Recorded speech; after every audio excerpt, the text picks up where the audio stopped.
नीलगिरी पर्वत है इनका। अब पर्वत की ऊंचाई तो है, विचार की ऊंचाई तो है, पर वो नीलगिरी है जो भगवान के रंग में रंगा हुआ हो पर्वत। उस पर्वत पर निवास है कागभूषुंड जी का। वृद्ध वृद्ध विहंग तहां आए, कथा आरंभ करे सोई चाहा, ते ही समय गए खगना। कथा आरंभ करे सोई चाहा, ते ही समय गए।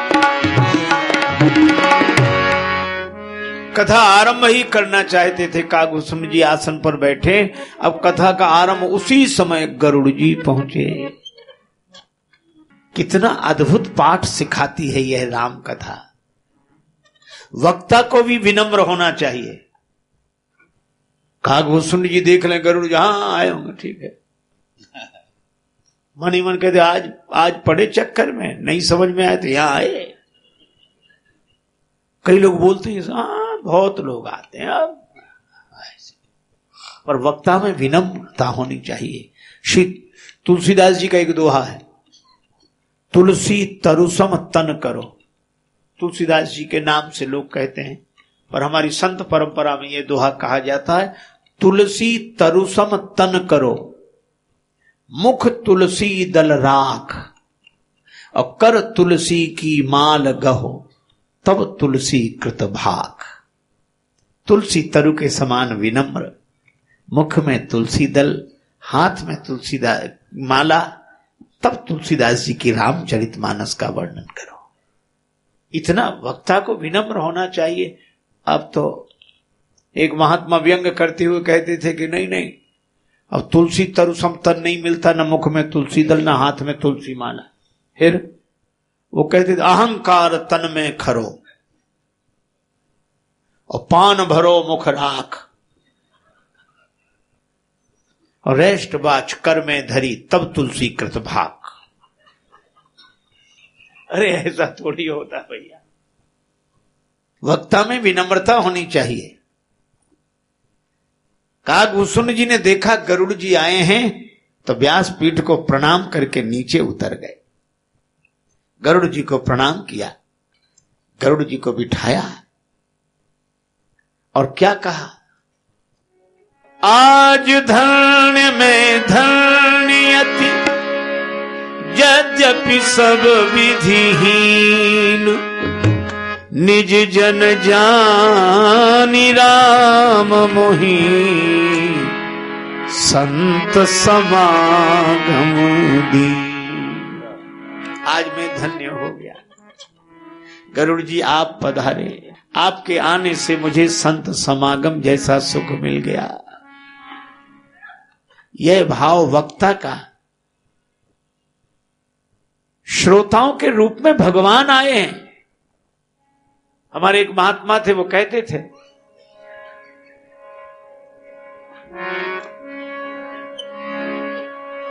कथा श्रवण के हेतु आज पधारे राम, जय श्री सीताराम की, जय श्री राधे श्याम। भगवान इतने रूप बनाकर कथा में प्रकट हो गए हैं। अगर ये श्रोता भगवान ना होते तो वक्ता को कथा सुनाने का अवसर कहां मिलता, और वक्ता अगर कथा न सुनाता तो वाणी पवित्र कैसे होती। इसलिए इन सबको भगवत भाव से नमन करना चाहिए। यह वक्ता का गुण है। वक्ता में इतनी विनम्रता होनी चाहिए। तुलसीदास जी से किसी ने पूछा क्यों गाया आपने भगवान के गुण? तुलसीदास जी बोले निज गिरा पावनी करण कारण, राम जस तुलसी कहो। निज गिरा पावनी करण कारण,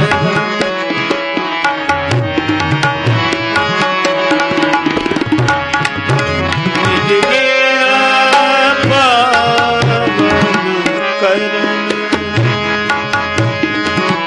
हमने अपनी वाणी को पवित्र करने के लिए भगवान के गुण गाए, और अगर कोई श्रोता ना होता तो वाणी को पवित्र करने का अवसर कैसे मिलता। और इसीलिए वक्ता को अगर कोई श्रोता न मिले तो एक श्रोता तो अपने पास ही है। तुलसीदास जी कहते हैं, भाषा बद्ध करवि में सोई, मोरे मन प्रबोध जेहि होई। मैं अपने मन को ही कथा सुनाऊं। और काकभूषण जी ने बड़ी विनम्रता से गरुड़ जी का स्वागत किया और ये कहा कि मैं बड़ा धन्य हूं, भगवान ने अपना भक्त समझकर मुझे आपके रूप में संत समागम दिया है। कथा सुनी। और जहां ऐसे भाव वाले लोग रहते हैं, भगवान ने पहले ही वचन दिया था, बसौ जहां सुमिरत श्री भगवंत।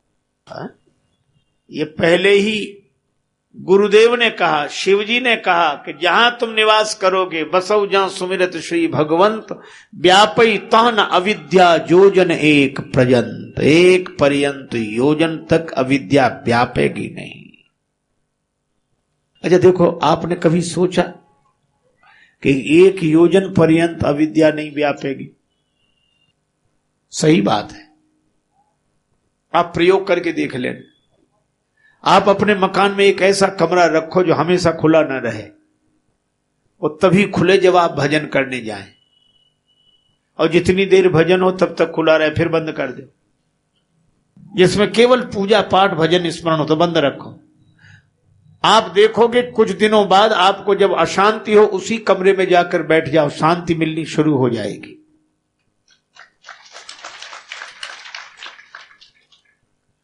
असल में होता क्या है, हम लोग जो बात बोलते हैं ना, जो बातें करते हैं, ये मिटती नहीं है। शब्द अक्षर से बनता, अक्षर अविनाशी है, ये कभी नहीं मिटता।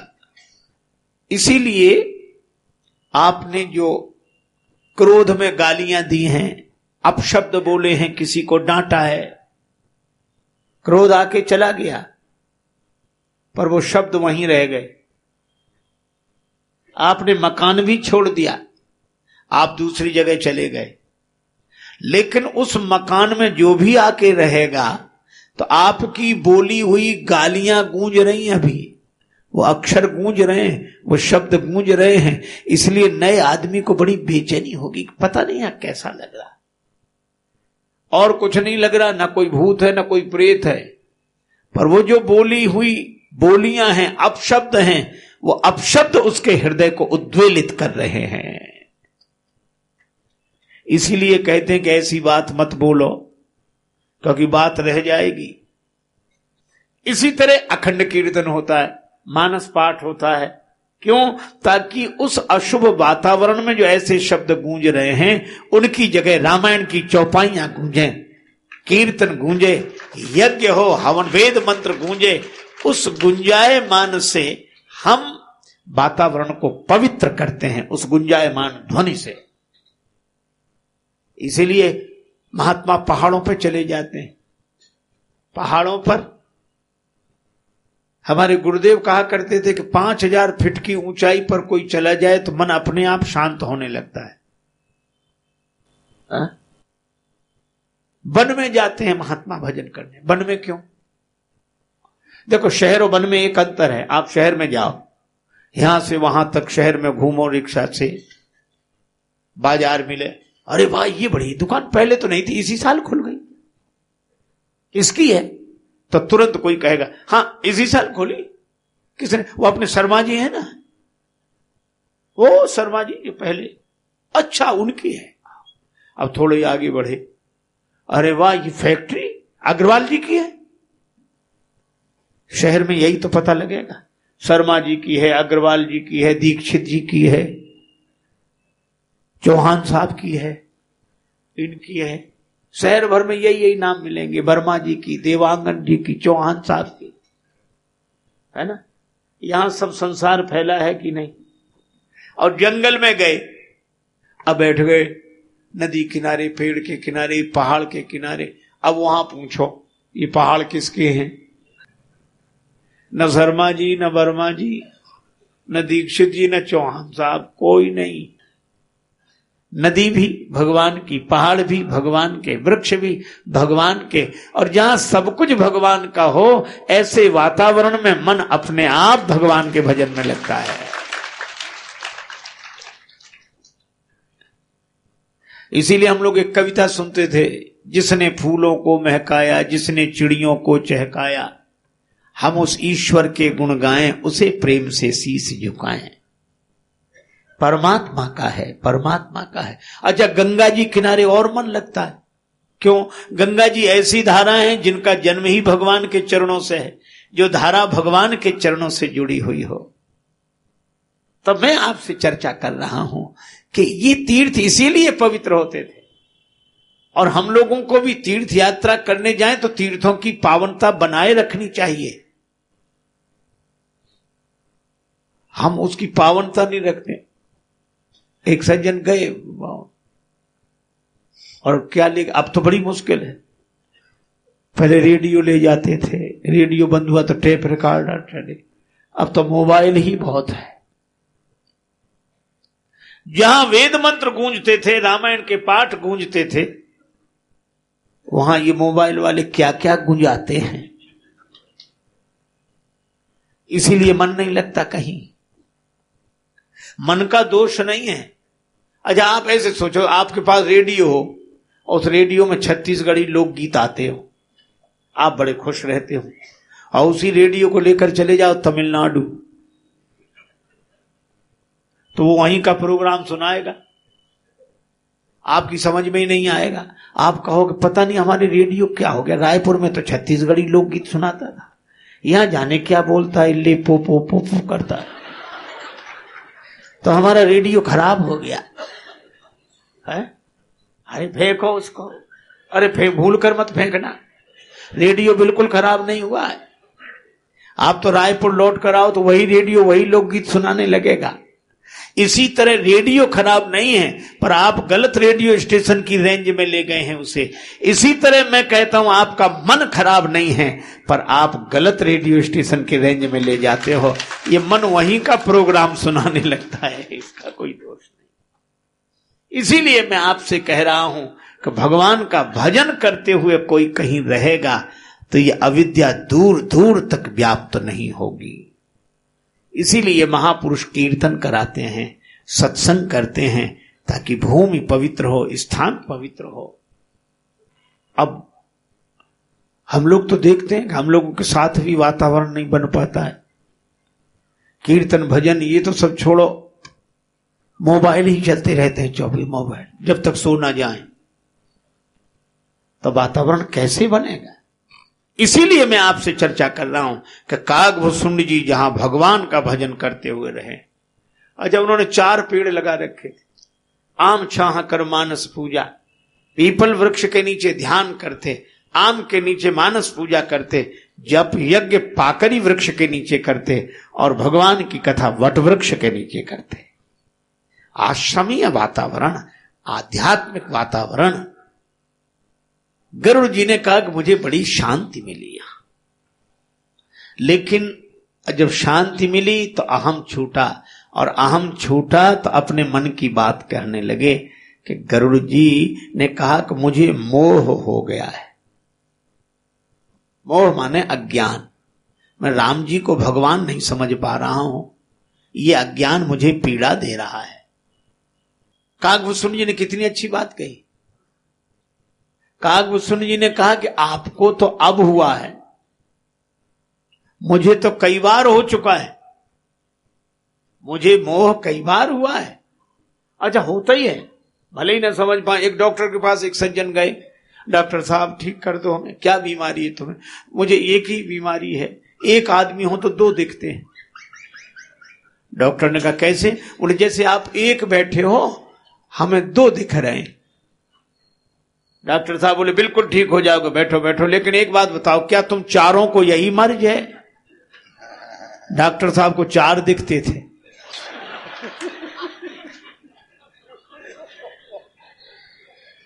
अच्छा, सब एक दूसरे को समझा रहे हैं, समझ कोई नहीं रहा है। अच्छा, विडंबना यही कि हम समझाते तो हैं, समझते नहीं। अच्छा, आपने देखा होगा हम लोग वर्षों युगों से यह परंपरा देखते आ रहे हैं। किसी के घर असामयिक या समय से किसी की मृत्यु हो जाए, वो बड़ा दुखी होता है, परिवार दुखी होता है, रोता है, प्रियजन चले गए, इतने दिन का साथ, दुख स्वाभाविक है। तो समझाने वाले आते हैं और आकर कहते क्या, दुख मत कर। अब कैसे ना करे, दुख तो हो ही रहा है। समझाते क्या, देखो जाने वाला तो गया,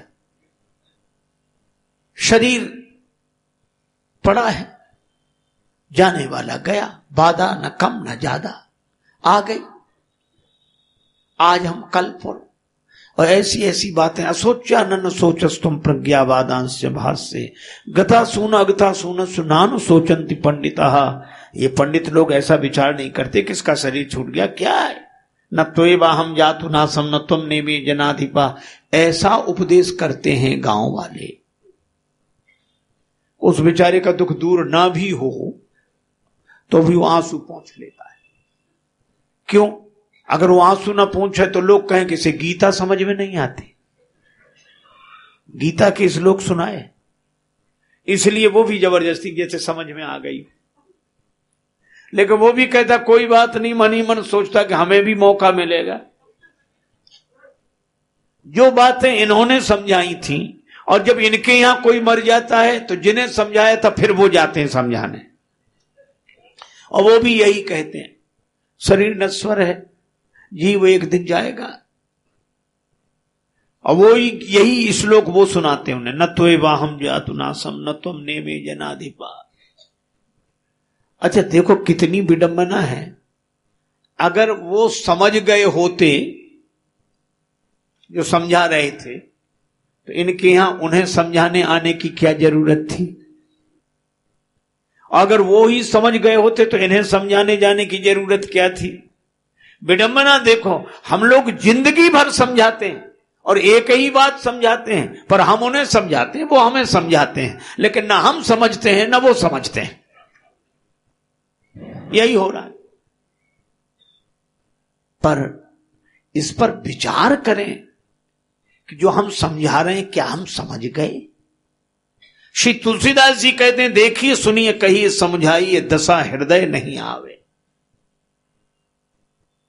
पर धन्य है कागभूषण जी जिन्होंने कहा, यही बहुबार नचावा मोही, जिसने मुझको बहुत बार नचाया वही माया अब तुम्हें व्यापी है। और मुझे लगता है कि भगवान ने ये मोह के बहाने तुम्हें हमारे पास भेज दिया। पठई मोह मिस खगपति तो ही रघुपति दीन बड़ाई मोही। भगवान ने मुझे बड़ाई दे दी और कोई बात नहीं, जैसे तुम वैसा मैं, मुझ में कोई विशेषता नहीं है। ये तो भगवान कृपा करके अपनी कथा स्वयं कहला लेते हैं, मुझे माध्यम बनाकर बस इतना ही सा है और कुछ नहीं। हो तो सदा खर को असवार, तिहारे ही नाम गयंद चढ़ाए। गरुड़ जी को कितना अच्छा लगा होगा जब एक मोही व्यक्ति ने दूसरे से कहा, तो दूसरे ने कहा कि हमको भी हुआ है। जैसे डायबिटीज हो जाए और बड़े परेशान, डायबिटीज से बहुत परेशान, और दूसरा मिल जाए आपको डायबिटीज, हाँ बहुत परेशानी, और वो कहे हमें भी है, और जो उसको आपको भी है, उसे लगता कि चलो दो तो हुए। तब तक तीसरा कहे कि हमें भी है। कोई लोग कहते ये तो गणना ऐसी है कि हर चौथे आदमी को मिलेगी, और ये कोई रोग नहीं। फिर देखो आपस में कैसी कैसी चर्चाएं होती। और जब कोई कह दे कि हमें भी है तो लगता है कि हम ही नहीं हैं, औरों को भी है ना। जब कागभूषण जी ने कहा कि हमको भी मोह हुआ, तो गरुड़ जी बड़े खुश हुए कि हमें नहीं हुआ, इनको भी हुआ। अच्छा, तो आपका मोह मिटा कैसे? मोह माने अज्ञान।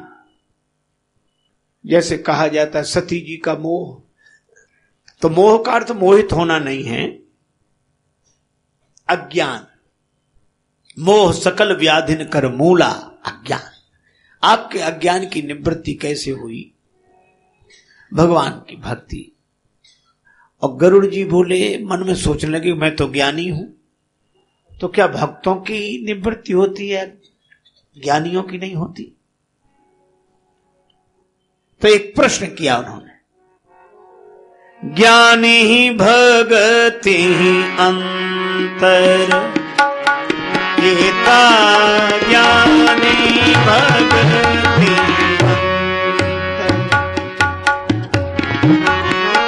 अंतर केता, हो ज्ञानी ही भगति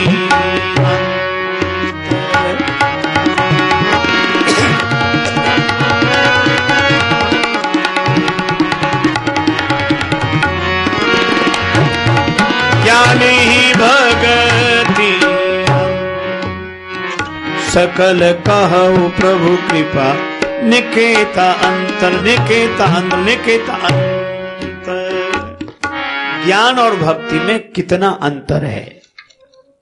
अच्छा देखो कितना बढ़िया प्रश्न है, लेकिन इस प्रश्न में ही अपनी परिस्थिति बता दी। गरुड़ जी पूछते हैं ज्ञानी भक्ति ही अंतर केता, और उत्तर देते हैं श्री कागभूषुंड जी। वे क्या कहते हैं? भगते ज्ञानी ही नहीं कछु भेदा। कागभूषुंड जी गरुड़ जी पूछते हैं ज्ञान और भक्ति में कितना अंतर है? कागभूषुंड जी कहते हैं भक्ति ज्ञान में कोई अंतर नहीं, लेकिन अंतर तो बता दिया। कैसे अंतर बताया?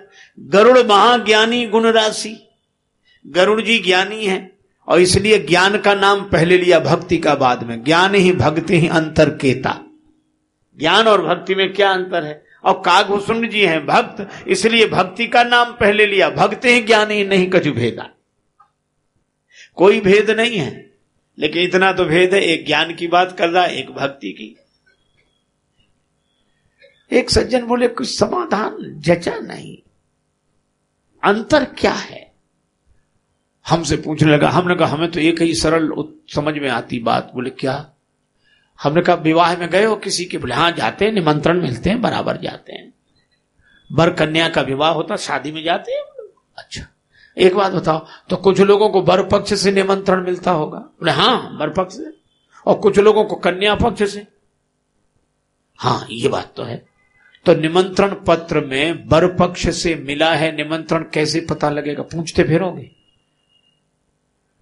ये वर पक्ष का है कि कन्या पक्ष का? पूछने की जरूरत ही नहीं, जिसका नाम पहले लिखा हो उसी पक्ष से है।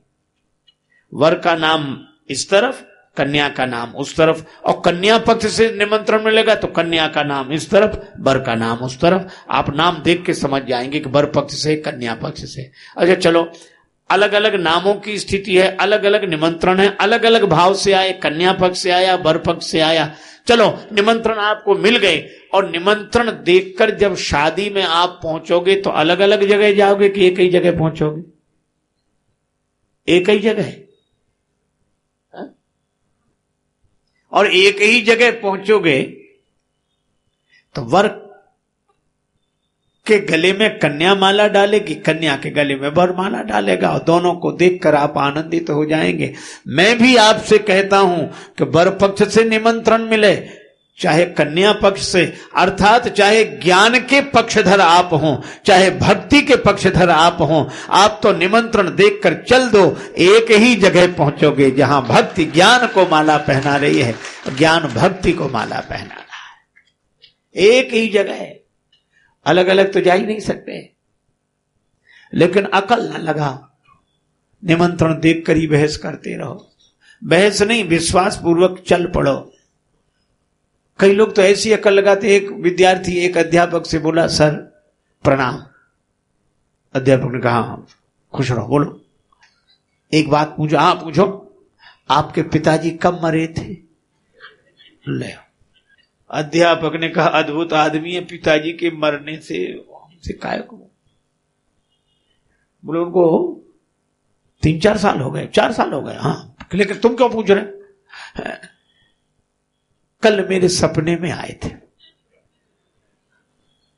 कहा हमारे पिता तुम्हारे सपने में क्यों आए?